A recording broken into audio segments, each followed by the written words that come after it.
No, not the one we were looking for at all. We've decided that Hosana must be somewhere around the camp. We just can't find any sign of him coming out from that area, and well, we've decided then just to come towards the Hyena Den and see what's happening here. And so there's two different hyenas that are lying here. No sign of any of the young ones, so I can't see Intima or the two youngest ones. And there's this individual and then a rather large female at the back that I don't recognize. Quite ginger, clean ears, so I'm not sure who that is at the moment, and it'll be interesting. Hopefully they decide to stand up and move a little bit, but that is a very sort of ginger colored hyena, and I don't recognize it at all. I'm sure some of the others might be able to recognize it. Hopefully it puts its head up at some point and will be able to tell us who that is, because it's not Gwen, that's for sure, and it's not Ribbon with those ears so clean and rounded the way that it is. It's going to be interesting as to who exactly this is. Now, the other hyena lying closest to us, you can see, is also fast asleep, and I wonder if the little ones maybe have already suckled, and because of the cloudy kind of windy conditions, it's a little chilly out here.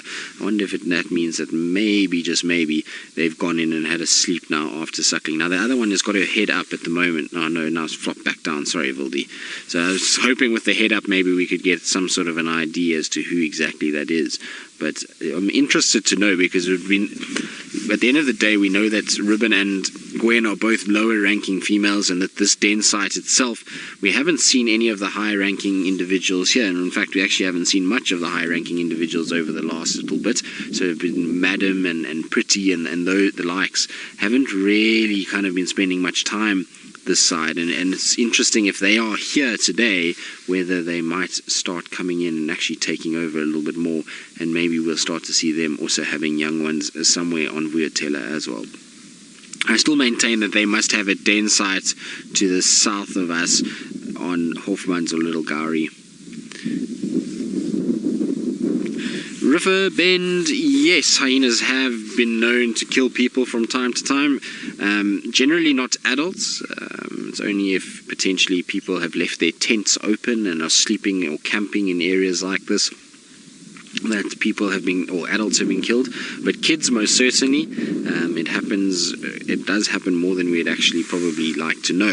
A lot of the time also it's happening in quite rural areas where the reporting process and the access to medical care is quite limited, and so it doesn't actually get sort of found out that hyenas are to blame. But I know I spoke to a paramedic that used to work a lot in Botswana and Zimbabwe areas, and they said that they used to often find or get called out for kids being dragged off by hyenas, and people then again, like I say, camping, that leave their tents open because it's hot or something like that, and the hyenas then come in and grab them and pull them out and kill them from there. So they are incredibly dangerous in that regard. If you're up and moving and you're awake, then the hyenas generally are not a problem at all. In fact, if you out here and we come across a hyena on foot, it's one of the last things that we worry about. It's not really that much of a sort of bother. They generally will move off away from you and not really worry.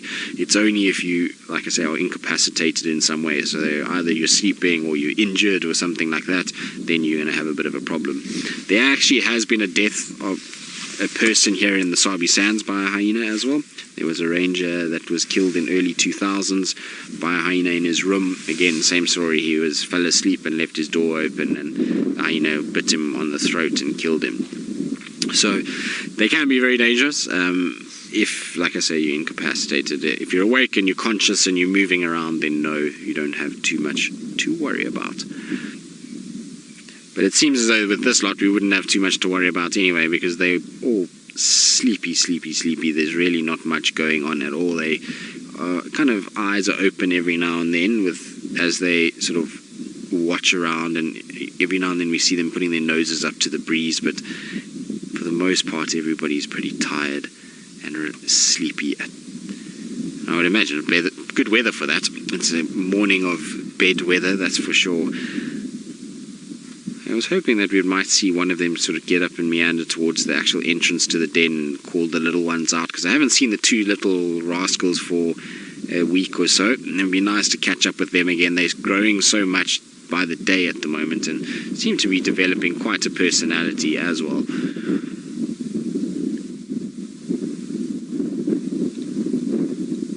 you can see she's just grooming and just making sure that get any of little bits of fur or things that are stuck there, maybe a few burrs. Now that we're going into summer, it's going to happen more and more. A lot of the seeds are quite sticky and they actually stick to the coats of these animals, so grooming is needed in order to keep themselves clean. So even hyenas, who everyone always thinks that are quite dirty animals, they're actually not. They keep themselves very clean. They do groom quite a bit as well and make sure that they also keep their coats in good condition, much like what the cats do. So they've got a bad reputation, and for a lot of the time for the wrong reasons. They're actually a very clean animal. It's just that when they feed, they tend to feed with a bit of sort of zealous over eagerness, and they end up getting blood all over the place, but they actually will groom it off quite quickly. But look at those teeth. It's a serious set of teeth they've got in there. Are you going to get up and move? Wonder where you're off to.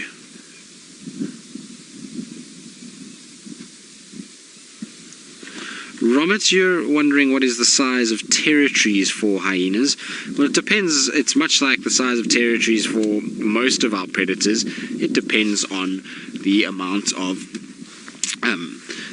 density, and so if there's a lot of hyenas or if there's less hyenas, it just depends on those kind of things. If you've got a situation where it's a high density, then territories will be much smaller, and if it's low density, much bigger. Here in the Sabi Sands, quite a high density of hyenas, and so there is, let's just see, maybe there's going to be a bit of communication and see if the little ones come out. But there's quite a high density, so the average territory sizes are quite small. We know that this clan is here on Djuma and a little bit into Buffel's Hook and those areas where, and then just to the west and not far, within sort of, I would say, as the crow flies, maybe 3 kilometers is the den site for the EP clan, and so they got quite small territories in the Sabi Sands because of the amount of hyenas that we have here. Now, here comes the other individual who's limping. Now, I don't know who was telling me. Somebody was saying that one of the hyenas is limping. I'm not sure which one it is. Come on. Is it Gwen? It is actually Gwen, now that I can see it a little bit closer. Those ears are a bit tatty.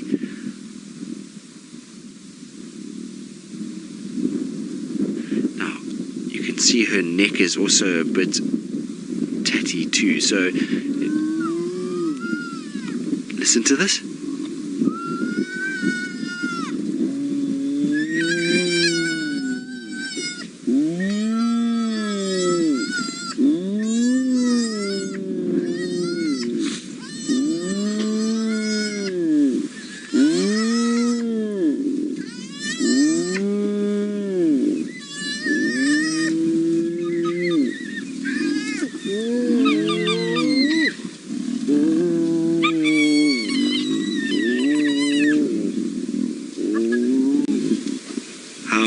That.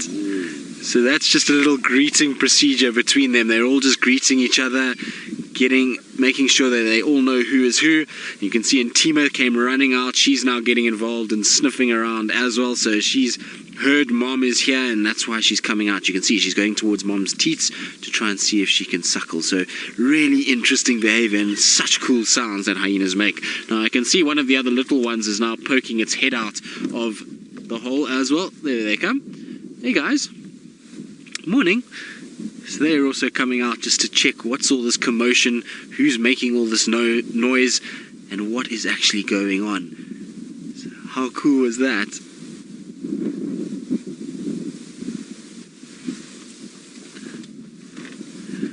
Candy, the reason they're doing that is it's a greeting. So they're busy checking who everybody is. They're communicating to one another. It's almost like us coming together and shaking hands and saying hello. It's the exact same thing with them. So what they've done is they have a situation where they've come together, they sniff each other's genitals, and they then make these noises to greet each other. Now VM's following an African harrier hawk, or Gymnogene is its other name. There you can see it's flying about and being chased by various other birds, and it's landed in that tree over there. So that was pretty sharp work, VM, well done.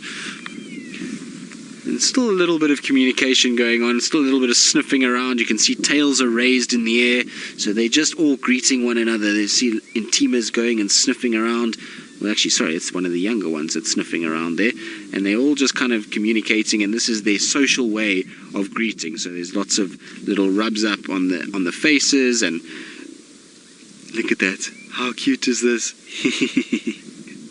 Now I'm a bit worried about repositioning. I know VM's got lots of branches in the way, and the reason why I don't want to reposition is it might send the little ones scuttling off back to their thing, and this is such interesting behavior to watch them. You see how they lift their leg so that they can smell each other's genitals and they can work out, okay, who is this?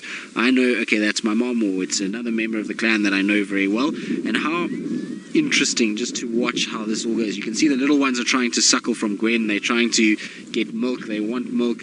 There's another one that's being very submissive and allowing the other one to sniff it and to work out who exactly it is. So really interesting behavior, and to watch this process is super cool. You can hear Tima's squeaking as well. Now, it's not every day that we get to see this kind of situation where they all come out and they greet one another. Most of the time we get here and the little ones are already out with moms, and so to see this and to see them actually kind of checking each other out is pretty interesting. I'm going to try and just sneak forward a little bit for VM so that he doesn't have to deal with this whole tree that we've got here. There's this massive kind of tree that poor VM's trying to film through, and if I just go slightly forward, it's going to be nice and open for him. So I'm just going to go around a branch. There we go. Sassy V, you say this makes your heart so happy. It is a happy scene, isn't it? It's amazing to watch, and I love listening to hyenas. They've got such cool calls and such a wide variety of calls that they make, and so it's always super interesting. And to see the sort of happiness in the little ones as they've noticed, okay, mom is here and there's milk that's potentially available. You can see that little one is trying to suckle even though Gwen is still standing up, and so it's interesting just to watch the social dynamic and how they interact with one another and how they kind of take each other's sort of cues, and there's all these little social nuances that hyenas have that a lot of other animals don't have. So always a wonderful thing to watch the greeting procedures amongst them. Now when you see a hyena with its tail up, oh hello, what's your little giggle going? When you see a hyena with its tail up like that, is always an indication that there's something going on. So it's either going to indicate excitement, or if they're at something like a carcass and they're trying to challenge a predator, or when they're greeting each other like this. So if you see that behavior, you know that there's something interesting that's taking place, and you can see they're busy sniffing around together and just working out what's going on. And I wouldn't be surprised we see a bit of scent marking in that area as well. Marco, you're asking if there's much folklore in the villages around us in terms of the local communities about hyenas. Not that I've heard, to be honest. I've never really heard of any sort of folklores about them or any sort of beliefs or anything like that.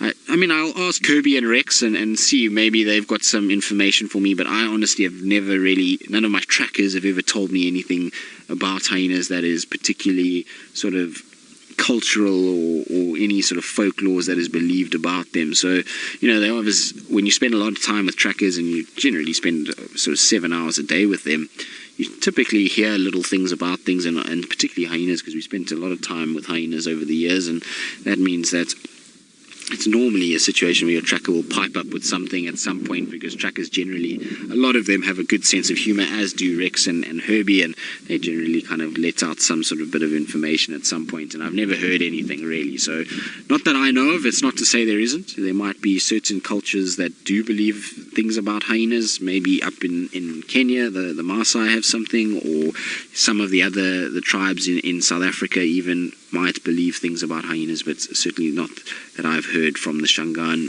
tribe that is around this area, or the Shangaan people. So, but there we go. So Ribbon is settled, and Team is now settling into it. The two little ones are getting groomed by Gwen on the other side, and so everybody is now settling into place. And I love how the one is sitting, just being groomed by mom. Look how it kind of looks as though it's in seventh heaven by the way that it's just lying there and being groomed. And the other one, well, the other one is lying like he's about to watch something on the couch. He's kind of got his bum plunked down and his two legs spread. Right, now while we spend a bit of time with these highly entertaining hyenas. I believe Jamie Patterson has found herself a wonderful specimen of an arboreal, well, of a tree actually, and she would love to show all of you.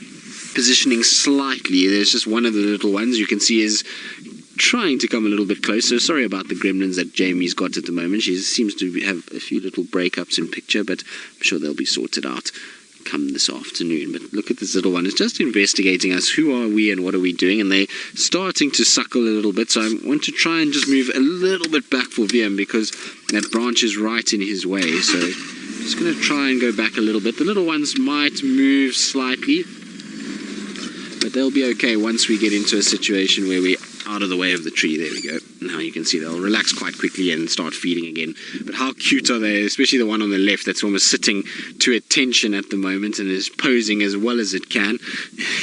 They really are funny little things. I love baby hyenas. They're such fun to watch and to see move around. They tend to have a lot of character, and if anybody ever has sort of some reservations about hyenas, a hyena den is the best place to take them, particularly when you've got little ones of this size, because they are highly entertaining. They're all over the show. They're curious. They like to play. They're up and down, and well, they are quite cute as well. You can see Gwen is being rather kind as well. She's opening her legs so that they can feed a little bit more comfortably, and you can see that she's only got those 2 teeth, so the one little one is struggling to get anywhere near. It keeps getting chased away by the darker one, which does happen sometimes. There will be out of the siblings one that is a little bit more sort of, I suppose dominant is the word for it, and is able to actually then sort of push them apart. But you can see they're just having a little look around.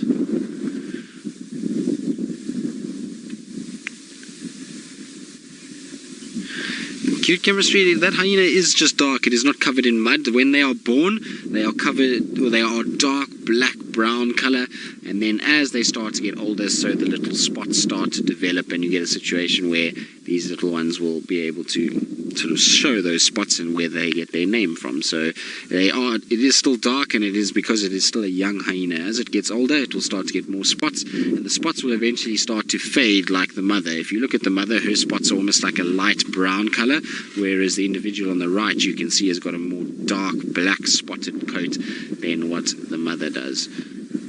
And I love how the one is just watching what's going on. It doesn't let go of suckling though. It's still, even though it's kind of taking sort of the world in and checking what's going on, it doesn't stop suckling and will still be able to look around.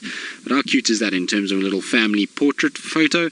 Here's the 2 little ones with Gwen, who looks quite thoroughly exhausted.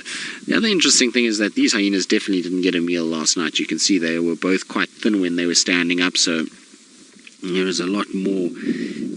Well, they obviously didn't find food, and I'm surprised by that, because I would have expected last night a number of different animals to have been killed by predators, and maybe they would have then stolen. And I know for a fact that there was a carcass stolen from a male leopard on Torchwood Buffelshoek boundary, so just to the east of Chitwa line.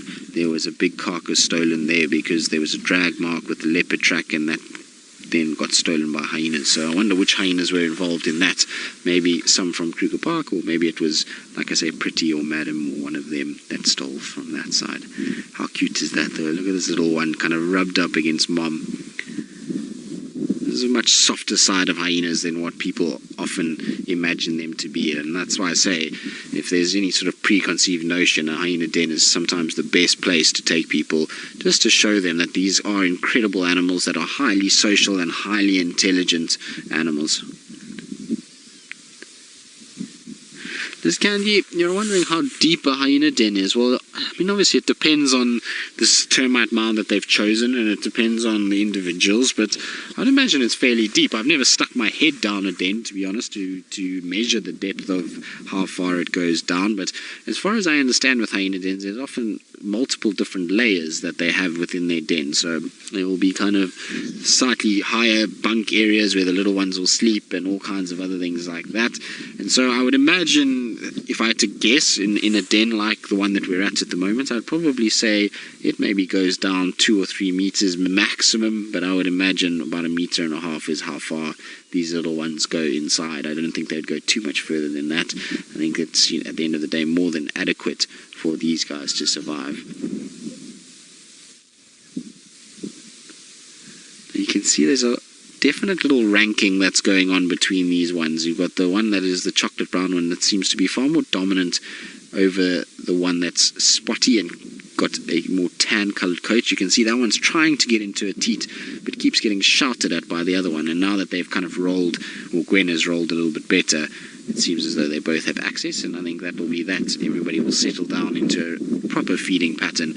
And Tima is also just completely flat and sleeping as well. She's having a really good suckle and is much like she was a few days ago.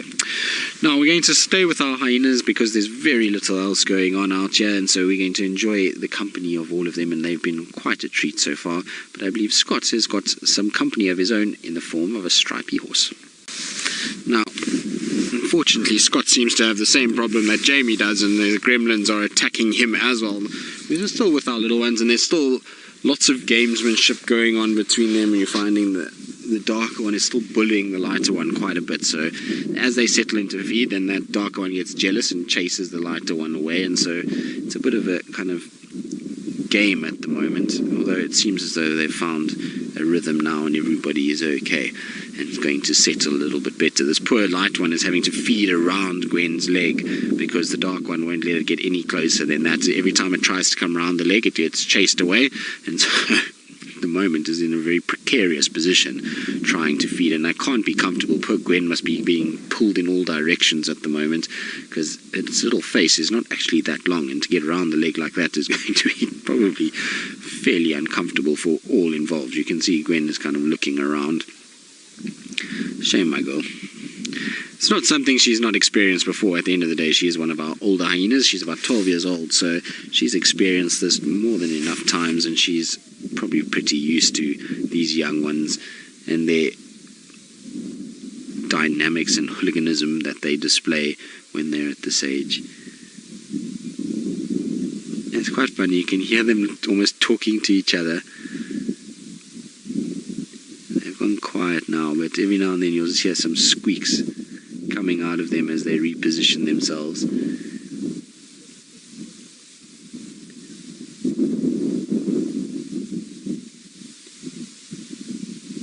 It almost sounds bird-like, doesn't it? It sounds like little franklins walking around, but it's actually these little babies that are squeaking in happiness, I would imagine, now that they've got food and mom close by.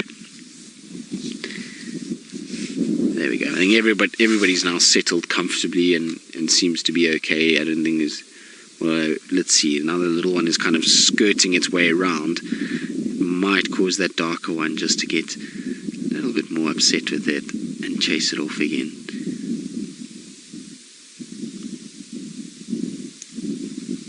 Let's see.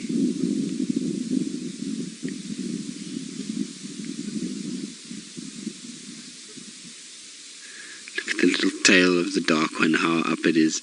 So I was saying earlier, when their tails lift like that, it's often a sign that they're getting, either there's some sort of irritation or excitement or something like that. And I wonder if it's not just getting a little irritated with the youngest one. Now, Jamie, you're wondering how fast hyenas run. I'm just trying to think what their number would be in miles, but they can do about 60 kilometers an hour when at full speed.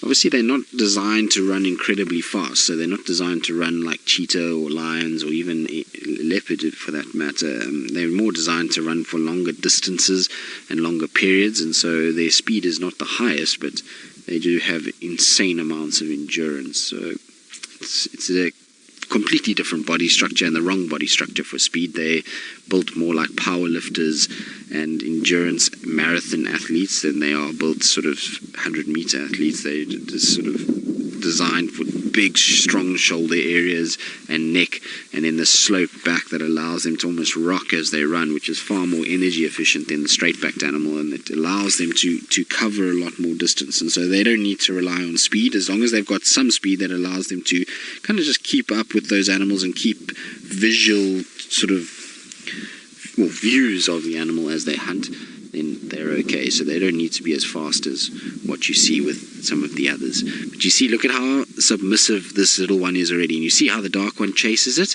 and the other one then squeaks and tries to get its way. It goes down onto its knees, so it's a very submissive posture.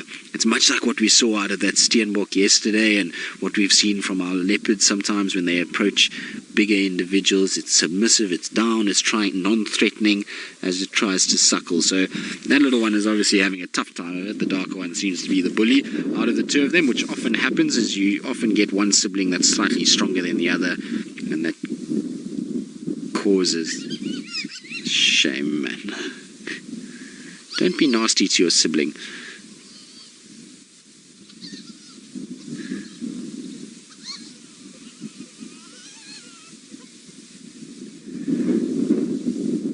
You can see he's almost begging just for the food.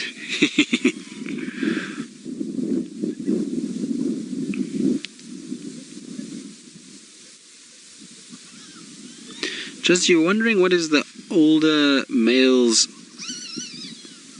hyena's role when it comes to cubs like this at a den? Well, they're squeaking a lot.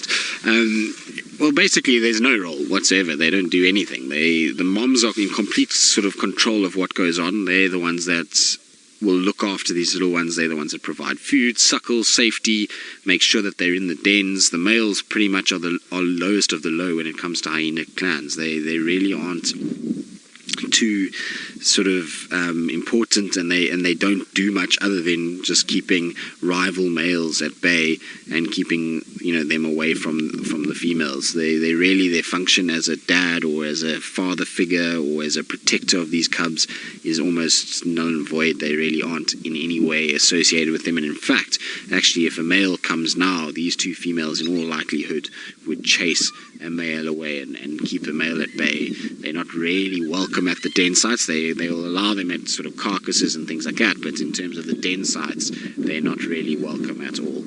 Shame. This poor little one is trying its best to plead and beg with its sibling to try and get some sort of milk, but is not having any of it. I can sympathize with this little one. When I was younger, my brother was 5 years older than me. He was used to push me around and for food every now and then, and so I can sympathize and kind of have to be sneaky and try and find different ways around.